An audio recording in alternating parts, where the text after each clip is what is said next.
We got a brand new update with the much anticipated Rebirth Island making its return into Warzone and being the map for ranked play. And with that, we got some weapon changes. So today we're gonna go over the top 5 meta primary loadouts with zero recoil in Warzone Season 3. My name is Reflex, and welcome to Battle Royale Guides. So, today I wanted to make a no-nonsense guide for all of the AR and LMGs with no recoil in Warzone. So we're gonna go over each one, what the build is, and we'll be pretty brief on it so that you guys can get back into your games quicker. And then once we're done going over the loadouts and the builds that they have, we're gonna be putting up a graph with the TTK of each one compared. So basically what this graph will do for you guys is if you guys want to just choose the one loadout that has the absolute best TTK regardless of how it feels like with movement speed and everything, you'll be able to choose that really easily with that graph. We will also be adding all the SMGs that are my go-to right now currently in Warzone, so that will be at the end of the video.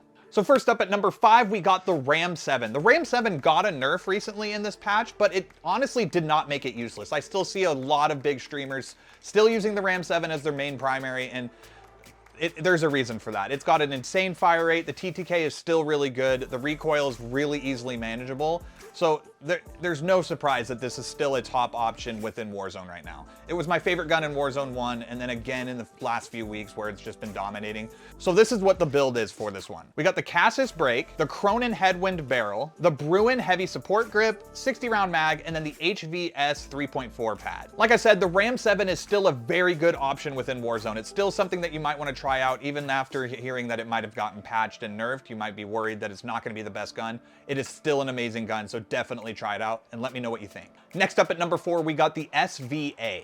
The SVA was always pretty good within Warzone, but with this recent Ram 7 nerf, it kind of bumps it up a notch a little bit in terms of like overall TTK and how it feels compared to other weapons that were meta just a couple weeks ago. Basically what I'm saying is the Ram 7 getting nerfed kind of makes the SVA a little bit more of a viable option within Warzone. Like last week, we saw everybody running the Ram 7. Like, you didn't really see any other guns. You saw the Holger every once in a while, but for the most part, everybody was running the Ram 7. Now I feel like we're a little bit more balanced in terms of like primary weapons.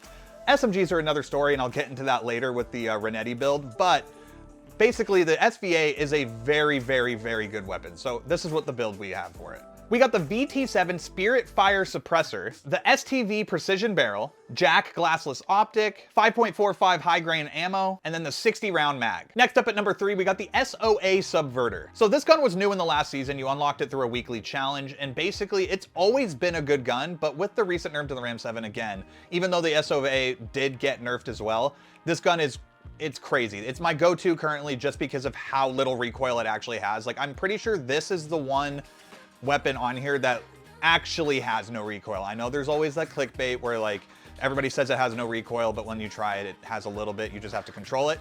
This one has almost zero recoil. It's insane. Absolutely my favorite gun. This is the build that we got for it. We got the Dozer 90 long barrel, the Cassis Brake, Bruin Heavy Support Grip, 50 round mag, and then the Motion V2 Heavy Stock. All right, moving on to number 2, we got something a little bit different. It is not an AR, it's actually an LMG, and it's the Bruin. The Bruin was pretty good last season. I honestly didn't really use it that much because the Ram 7 just felt so much better with it being a 60 round mag as well, and it did what felt like more damage. Now, I did see that the Bruin got a nerf in the patch notes, but people have been doing some testing on Twitter and they said that it's not really actually in effect yet. Like, it still has the same TTK that it had before. So it's still a really good gun. I haven't really been a fan of LMGs lately just because of the movement speed and everything and ADS time. But the Bruin is definitely a viable option currently. Maybe more so on big map. As for Rebirth, I would say probably run one of the other options in this video, but if you're looking for a big map weapon, definitely use the Bruin. Currently, the build that I've been running with the Bruin is the VT7 Spirit Fire Suppressor, the Bruin Heavy Support Grip, the Stip 40 Grip, 60 round mag, and then the Jack Glassless Optic. The Holger started becoming a lot more prominent in my lobbies later in the season. Like towards the beginning, it was only Ram 7, but then as the season progressed, you started to see more Holger 5.56s. And so at number 1, we got the Holger 5.56, and this thing is absolutely insane.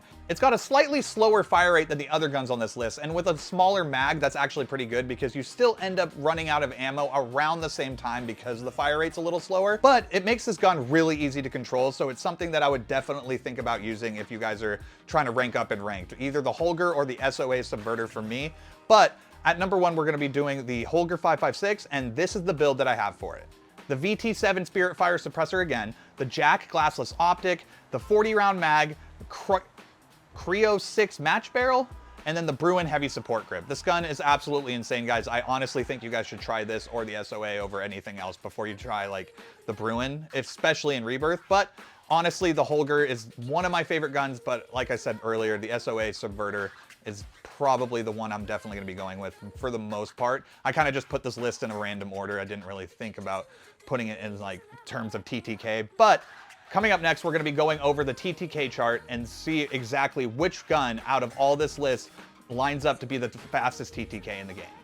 Okay, so we're at my PC now. We're on truegamedata.com just to go over the TTK levels of each gun. So we got the Ram 7 in red, SVA 545 in orange, Holger 556 in blue, SOA Subverter in green, and then yellow is the Bruin. So as you can see here, the Subverter is way like it is much lower than all the others, so that's why why I was like going with the Subverter.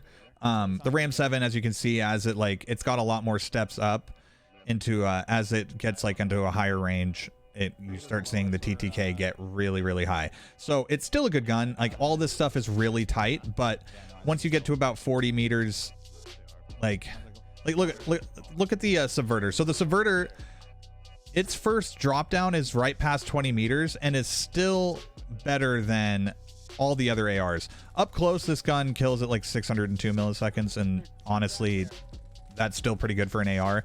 Right past 20 meters, that's when it gets its first drop off. And then even when it gets its second drop off, it's still lower than all the others. So that's kind of why I've been going with this. So honestly, if you guys are only going for TTK, the Subverter is definitely the one you want to go for.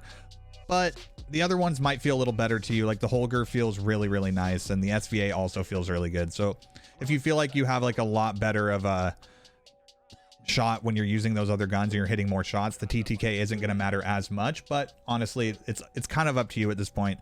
Another interesting thing to look at is the SVA, how far its first drop off actually is. Like you kind of have this gradual like uptick, and then its first big drop off is right past 40 meters, and it goes all the way up here to just past 900 milliseconds for TTK, which is not the greatest, but it's still lower than the Ram 7 after the nerf. So that's all I got for you guys for the TTK chart. It's just something I wanted to go over really quick with you guys.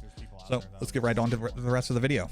Okay, so now that we got the primaries out of the way, we're gonna be going over these secondaries, and it's gonna start out strong. We're just gonna go over the Renetti first with the Jack Ferocity carbine kit. We're gonna show you guys the TTK of this gun compared to other SMGs that are on this list, but like honestly guys, I'm telling you right now, this is probably one of the fastest killing SMGs that we've ever seen in Warzone yet. And here's the build that we got for it. The ZEHM35 compensated hider, the SL skeletal vertical grip, NIDAR model 2023, the 50-round drum, and then the Jack Ferocity carbine kit.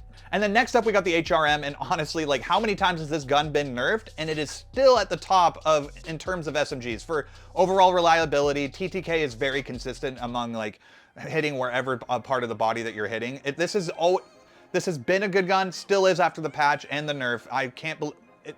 You know how Call of Duty is. It takes them a while to actually balance a gun into a good spot. So HRM is still a really good gun, and here's the build that we got for it. We got the ZEHM35 compensated hider, the 9mm high grain rounds, folding stock, DR6 hand stop, and the 50-round drum.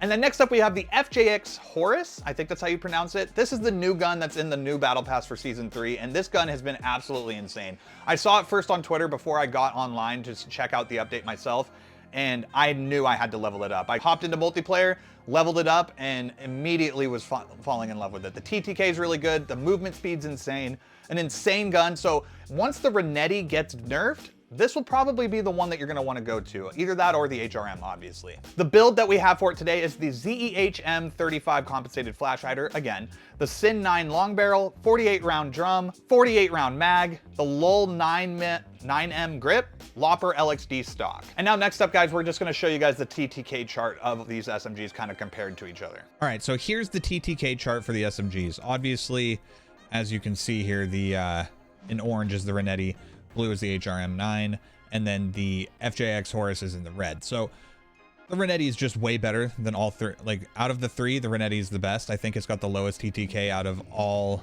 SMGs currently.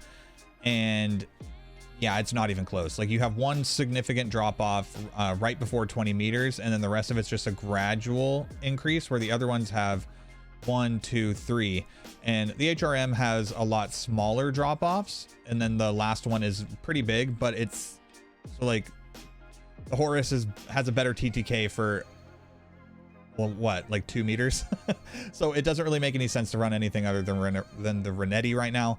And then after that, the HRM, unless it gets nerfed, and then the Horus would definitely be up there with being a contender if we see these get nerfed. Like, I feel like the Renetti is just in a spot where it's so overpowered, there's no point to use anything else. But once we see a nerf on that, HRM might get nerfed again. I mean, it's been nerfed, what, 3 times now? So that's when the Horus will probably come into play for being meta. But right now, just run the Renetti. That's all you need.